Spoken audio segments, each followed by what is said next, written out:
Hi, my name is Chris, and I'm the host of the Birding Life Youth podcast, the show where we talk to young birders to find out what makes them tick. Tonight we've got a 2-for-1 special. My guests are Justin Ponder and Mark Heystek. They talk about being best friends in the birding community, and I'm so glad that I've got them on the show. So without further ado, please welcome Mark and Justin. Welcome. Hi, thanks for having us. Yeah, appreciate it. Cool. So tell us a little bit about yourselves. How did you guys meet? Who are you? Whereabouts do you live? Don't give us exact locations. We don't want anybody stalking you. Yeah. Okay. Justin and I have been friends for just going on over 12 years now. About 12, 13 years. Yeah, almost 13. We met when we were 4 years old here in George, in the Southern Cape of the Western Cape. And it was actually at church, and our parents just met, and I don't know. From then, we kind of just got on along really well, and we went over to each other's houses for play dates and just had a good jaw outside. You know, we were always barefoot bush boys. Just wanted to be outside and together and do outdoor things. And then about in 2017 is when we actually started getting into birding. But yeah, I'll talk about that just now. That's basically how we met. So we've been best buddies since then. Yeah. When we started birding, then it was a lot easier for us to carry on with it because we always had each other to encourage and influence, if I could say it that way. Yeah, I think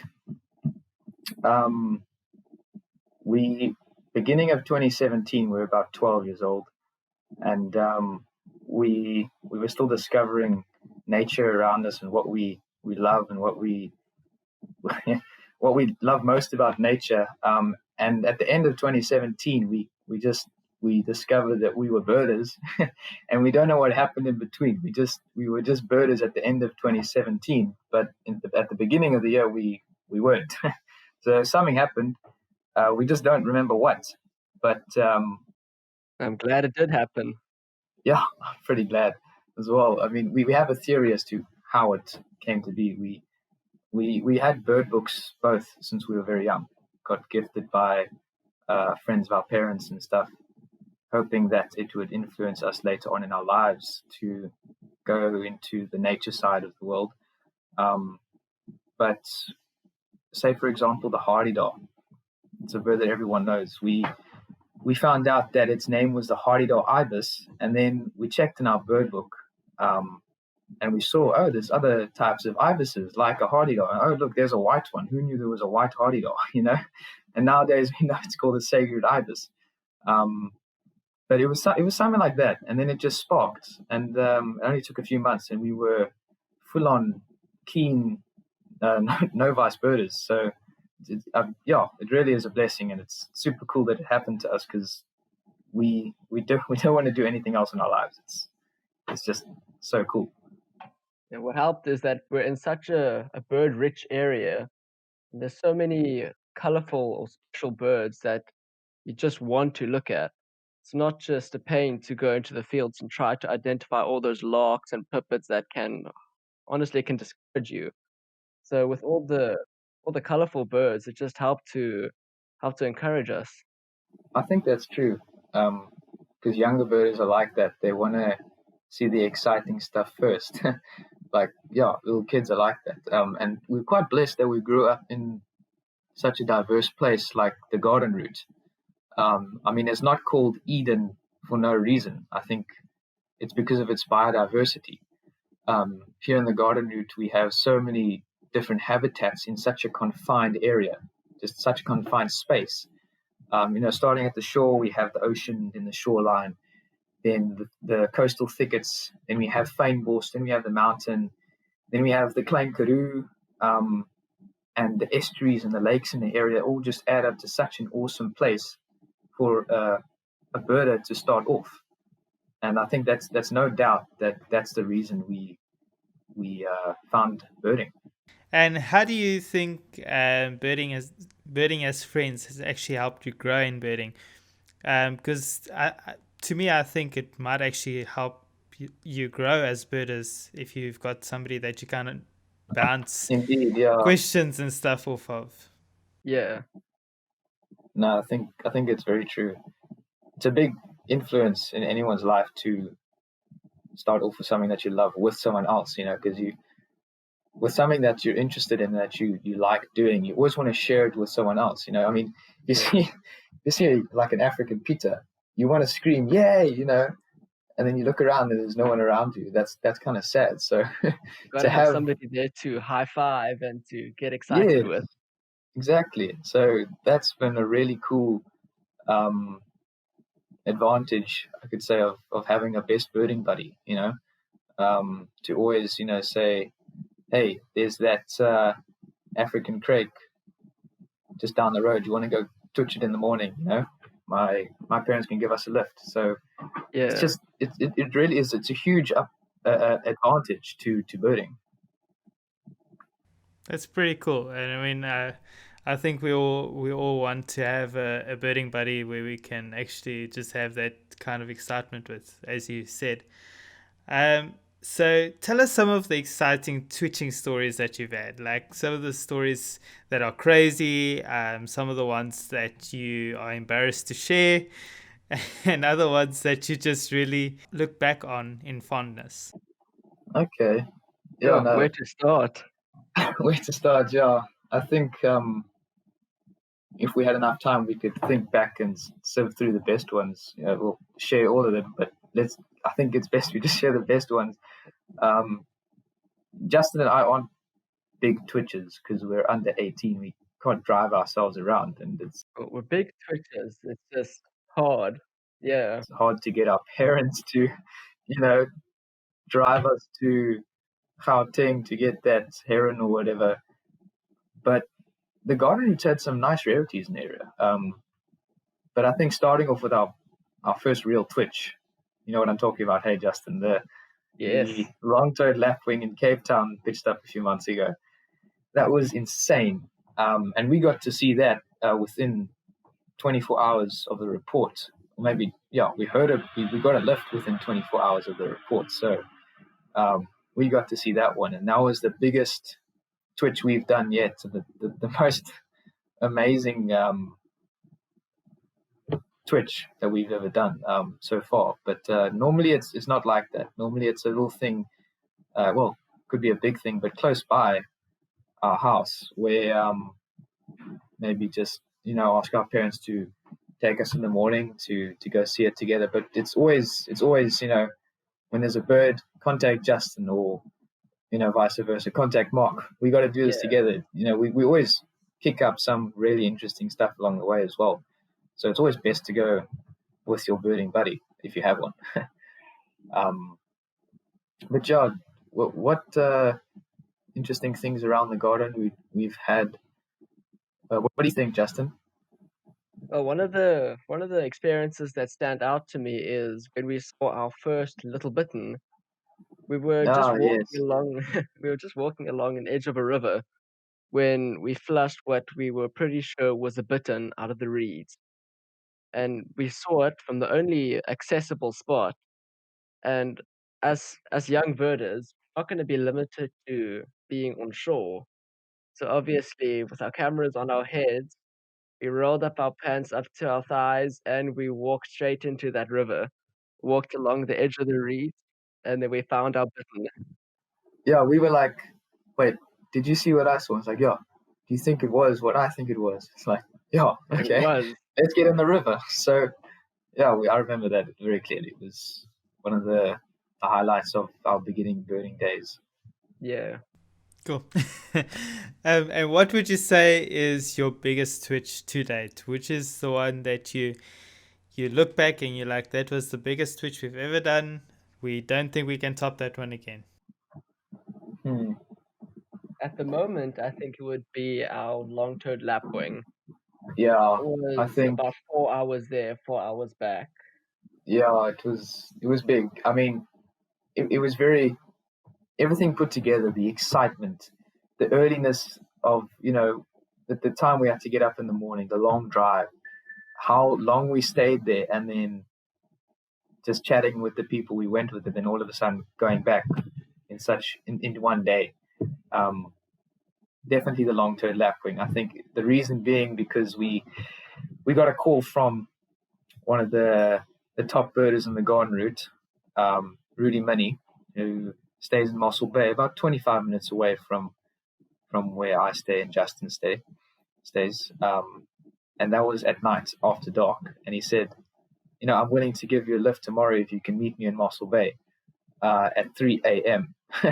And this was the night of when the lapwing was reported. So it was higher chance that we were going to see it. So we jumped at the opportunity. We said we had to talk our parents into it and to drop us off at 3 a.m. In Mossel Bay. And we drove 4 hours to Cape Town. I think that's the distance. And we got there. We drove with some other local birders from our area and had a lack of chats along the way. I mean, that just added to the experiences. We learned so much from it. Yeah, it's not just seeing the bird, it's the journey along the way and, discovering it together, looking for it, trying hard. But to be honest, it was pretty easy to find the lapwing. So we got there, walked along the boardwalk, saw it at Riclo, spent 10 minutes. There were other birders from the area coming along, and even others from close to our area, I believe. Is that right, Justin? Did we see someone from our area there? I think A few people. Yeah. Anyway, it was just a quick look at the bird, and then went back to the car, had coffee and rusks, and headed home. It was crazy. Yeah, so that's definitely top of the list at the moment. And what are some of the really big birders that you've managed to bird with? What are some of the experiences that you've had as friends going birding with these big birders? Most of the people in the area we consider big for us. At the moment, we haven't been able to get out as much as we would like to with all the big birders. So a few of the people in our area, such as Rudy Mini and Tim Carr, our birding experiences with them have been phenomenal. On Birding Big Day, we went out with Tim Carr, and it was just amazing how his knowledge of birds and he knows about all the places to see all the birds, and it was pretty amazing. Yeah, and that helped us a lot because our team came second in the Western Cape, which was really exciting. We were hoping for that, but we were going against a much bigger team, which was one that Rudy Mini was in. So we knew we weren't going to come first in the Western Cape, but we aimed for it, but we knew we weren't going to get it.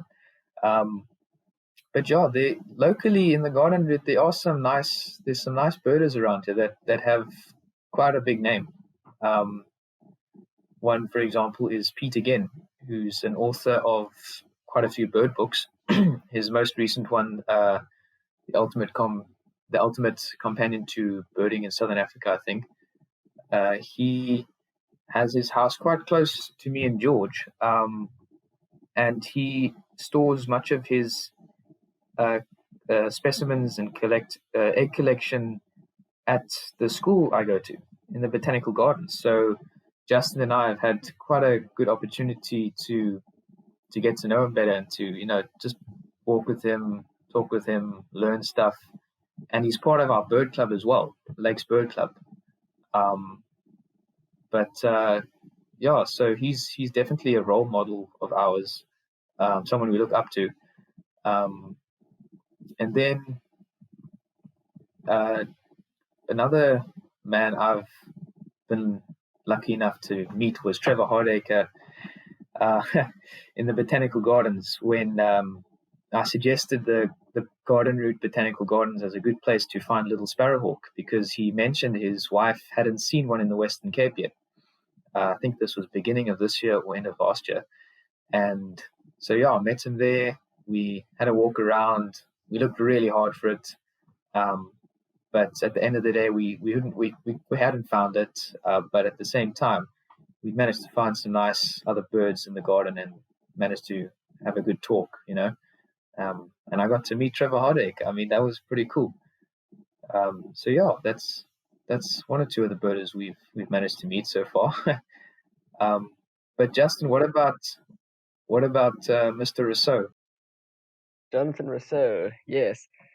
A few weeks ago, we had the opportunity to meet one of the biggest birders in South Africa and even in the world. He has a life list of over 9,000 species of birds in the world, and we got to do a little boat trip with him, and he was able to share with us some of his experiences and a few of his tips. So it was really amazing hearing about all his adventures, the Amazon, and then he was giving us a few tips about how to identify waders and all these different terns, and it was really quite an experience. Yeah, because again, Tim Carr took us to go see an elegant tern that rocked up in the Kierboom's estuary in Plettenberg Bay. So he gave us a lift there and said, "I got someone I want you guys to meet, who's probably gonna give you some good information for your career one day." And he told me it was Jonathan Rousseau. And then so Justin and I went with Uncle Tim and met him in Plet, and we went on a boat to look for the tern roost on the estuary, and gave us some lovely tips along the way with the waders and tern identification, and as Justin said, some lacquer information about his journeys and expeditions around the world.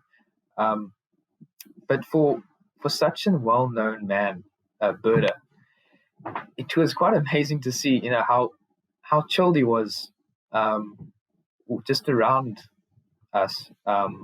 He wasn't like a big shot. He just wanted to go birding, really. I mean, we picked him up at his accommodation and he walked out the gate like, "All right, guys, hi, what's your name?" And he's like, "Okay, let's go find this tern." All right. Extremely eager. He was very eager and you're just pumped to go birding. It was super cool. And on the boats, he wasn't like all fancy dressed. He was in his khaki and he wasn't even wearing shoes. I mean, he was just a pure bird watcher, wanting to have a good time. No need to brag. I mean, it was just so nice to meet him. And I think he's a good example of a birder. Just super cool. I think we had an awesome time with him, and it was pretty exciting. We got to shake Jonathan Rousseau's hand. So you say that he left his super suit at home that day? Yeah, I guess so. Yeah. Unless his super suit is just khaki. Yeah, that could be true. So, can you tell me a little bit about what is your favorite bird? So I'm assuming both of you have different favorite birds. So can you maybe give me like a maybe just round it down to a species of favorite bird? It's really hard. Everything is just so amazing. But one of the birds that definitely stands out to me is the Narina trogon. It's it's such a it's such an interesting bird, and it's amazingly beautiful, and it's elusive, so you can't just see it. You have to go and look for it. And then when you actually do see it, it's so rewarding. So definitely, probably for me, the Narina trogon. And then one of my favorite families is the bushwrikes. They are just amazing birds. Yeah, I think I can agree with you very much there. I think the trogon is such a special species in South Africa because there's only one in that genus, and it's got such a history behind it as well. It's the lovely name, the explorer who named it, and the very specific habitat you have to go look in. And it's such a beautiful experience walking into indigenous forest and looking for this bird, this beautiful multicolored iridescent bird that has such a raucous call. Well, not as raucous as the Lurie, nice Lurie, but it's just such a contrasting, so many contrasting features that make it beautiful. But for me, I've thought about it before really hard, but I can't pinpoint the bird that I love the most at the moment, at least. For me, it's like there are so many birds to see that there'll probably never be a birder to see all of them in their life. So just to there's so many that I can't choose one because I don't know them all.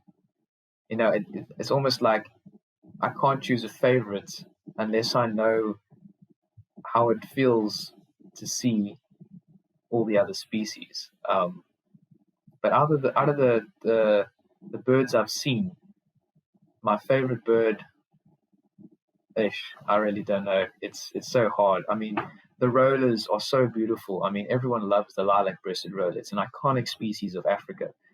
The But rock then jumper is also yeah, amazing. the rock jumper is definitely one of my favorites for this area. I mean, it's such a locally, like a confined bird to a specific habitat, and it's hard to find. So that it is one of my top ones, the Cape rock jumper. But for me, it's really hard to choose. I'm not too sure.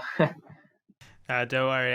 That is probably one of the toughest questions that anybody can be asked. So don't feel bad that you can't answer it clearly. Okay, cool. So, and then I'm going to ask you one more. Which bird have you dipped on quite often? Which bird doesn't exist? Should I say it, Justin? I've got two, but Mark, you could go for the first one. Okay. Watertrapper. Oh my word. The African African finfoot. finfoot. Oh, we have such beautiful habitat for it here on the Garden Route. Secretive rivers, lakes, estuaries, but we just have not. We've dipped on it so many times. I mean, it's just such a bogey bird. It's so elusive. I mean, everyone knows the African finfoot is one of the most sought after species in Africa in terms of birds. But we've tried our hardest. At least 6 times we've gone up secretive rivers together, starting before sunrise and ending just before sunset, kayaking slowly up secretive rivers and just looking, That's so scanning the hard. sides of the banks, but no finfoot, no bright Yeah. orange feet flashing by. Not yet. Gonna see him one day. Don't feel bad. That is the bird that doesn't exist. Even I can attest to that. Every time somebody has said it's definitely gonna be there, I'm like, you don't know. Okay, I'm glad we're not alone. And Justin, you said there's a second species. Which other one doesn't exist? For me, it's the double-banded courser. I've been up into the Karoo 20 times in search of this one bird, but I just cannot seem to find it. I've been to all the spots that have been recommended. I've been to pins, I've called them. They just don't exist. A figment of birders' imagination. That's right, yes. Cool. So it was so awesome to be able to chat to you guys. You are really awesome. I think we all wish we had a friendship like yours. No, thanks, Chris. And Thank you, I'm looking forward to hearing more stories about things that you guys get up to. You guys must Yeah, maybe look at writing articles on friendship and birding. Yeah, we can do that. That's not a bad idea. But yeah, I think I'll let you know about that finfoot because it's my target bird for this year, and we still got a few days left, so I'm gonna give it a shot. We'll get him. Yeah, let me know if it exists. I've only heard rumors of it. Okay, cool. We'll write a a new magazine article on it describing a new species. That's good to hear. Okay, Cool. Thanks so much for the recording, guys. Thank you so much for having us. No, it was really great. Once again, I just want to thank Mark and Justin for being such awesome guests. Their friendship really inspires me, and I'm so glad that I actually had the opportunity to chat to them and find out how their friendship has actually made them grow in the birding community. Don't forget to follow us on all social media platforms as well as on your preferred podcast player. And until we chat again, I would like to wish you a Merry Christmas.